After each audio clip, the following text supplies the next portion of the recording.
ജിജി, നമ്മുടെ റിയൽ എസ്റ്റേറ്റിൽ ഒരു ടോക്ക് ഉണ്ട്, മലയാളീസ് ആണ് ഏറ്റവും വലിയ ടഫസ്റ്റ് ക്ലയൻസ് എന്ന്.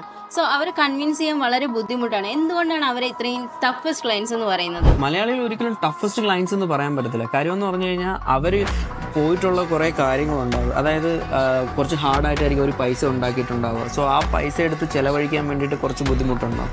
അതുപോലെ തന്നെ ഒരുപാട് സ്കാമിൽ പെട്ടിട്ടുണ്ടാവും. അതായത് ഇപ്പം MLM, നമ്മൾ കോളേജ് പഠിക്കുമ്പോൾ MLM, മണി ചെയിൻ, അതുപോലെ തന്നെ ട്രേഡിങ്, ഒരുപാട് ഇഷ്ടംപോലെ സ്കാമിലും അതുപോലെയൊക്കെ പെട്ടിട്ടുണ്ട്. അപ്പോൾ ഓരോ ഓപ്പർച്യൂണിറ്റി വരുമ്പോഴും അവർ ചിന്തിക്കുന്ന ഇത് സ്കാം ആണോ, അവരെടുക്കുന്ന തീരുമാനം റൈറ്റ് ആണോ എന്നുള്ള പേടി കാരണമാണ്. സോ അവരുടെ അടുത്ത് നമ്മൾ ഒരുപാട് വട്ടം കൺവിൻസ് ചെയ്യേണ്ടി വരും, ഒരുപാട് വട്ടം അവരുടെ പേടി മാറ്റി കൊടുക്കേണ്ടി വരും. സോ അങ്ങനെ ഒരുപാട് ആൾക്കാർ അങ്ങനെ ചെയ്യാറില്ല.